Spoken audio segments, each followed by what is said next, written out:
Hey, welcome back to the Board Game Closet. My name's Jimmy. Today we're going to do a review of Sherlock Holmes Consulting Detective.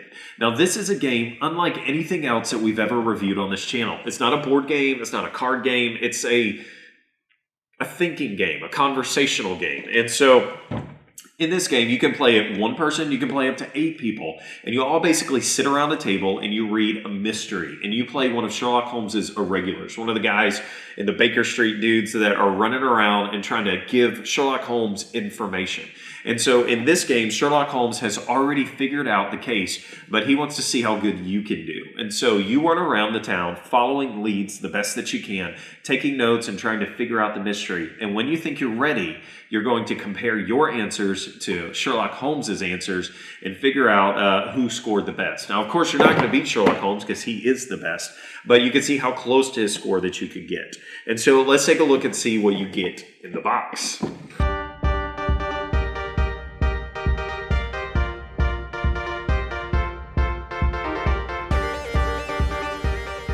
Okay, so this is what you get in the box with Sherlock Holmes Consulting Detective.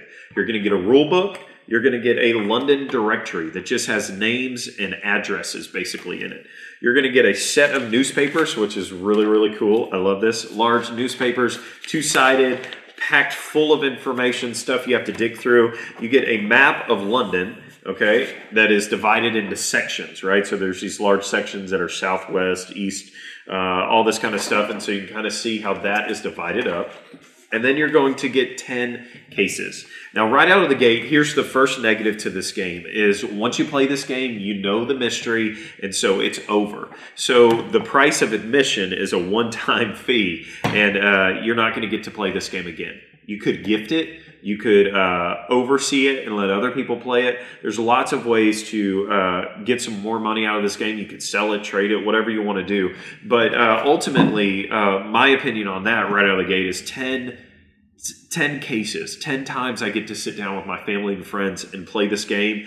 And I say that's well worth whatever this game costs. So if that's a negative to you, then maybe this game isn't a right fit. But for me, the enjoyment that we're going to have out of this when we play through all 10 cases is going to be well worth the money. So the components to this game are great. I think it's really thematic. It plays into it. The fonts, the writing, the style, everything that's in it. It pulls you into this whole feel of what you're doing. I highly suggest playing this game when you've got lots of time. You're not rushed for anything. There's not kids playing around in the background. You can focus.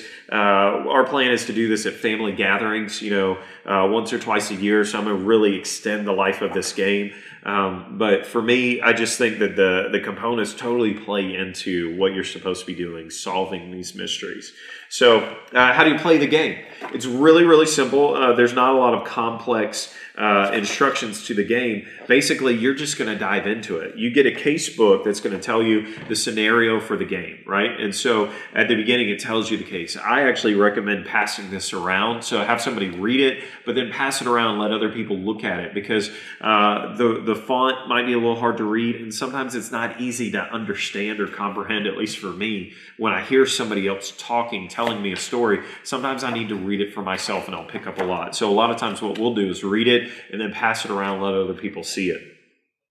And then on your turn, if you're playing this competitively, so you can play it competitively or cooperatively. So if you're playing it competitively, then what you're going to do is take turns basically figuring out what you want to do, what lead you want to follow. If you're playing it cooperatively, then as a group, you kind of go around and say, hey, where do you think we should go next?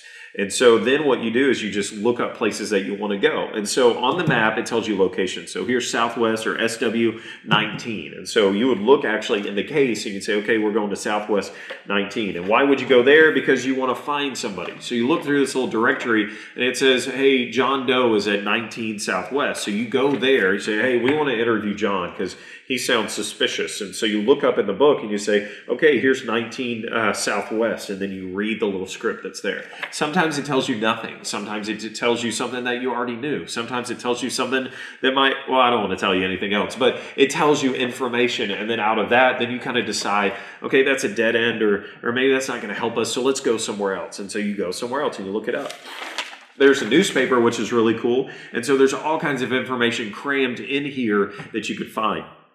And what's really neat and really complicated and man, this will drive you crazy, is that there could be stuff from, once you make it through, there'd be case 10, you could go all the way back through, and now there might be something in case 10 that you might find information about all the way back in the very first newspaper.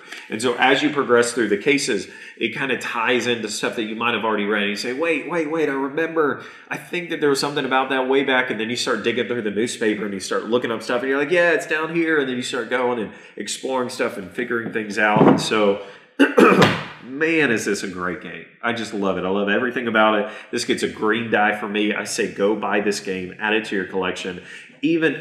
All the negative you could tell me about it. You only get to play it once and you figure it out. You're never going to be good as Sherlock Holmes. I don't care. I just love all the fun that you're going to have playing this game and talking with people. It's totally different. It's not a roll and move game. It's not a miniatures game. It's not a hidden identity game. This is let's sit down and figure this thing out. And if you love mystery, if you love Sherlock Holmes, you got to add this to your collection. You got to get it. I wish that there were more games like this out there with different themes and different scenarios and situations, because I just love this style game. It's so much fun. So there we go. I've ranted and raved about it enough. Hopefully that will help you decide if you want to buy this game. So check us out on Facebook, Twitter, Instagram. Board Game Closet is out there. We love it when you subscribe to our channel. It helps us out so much.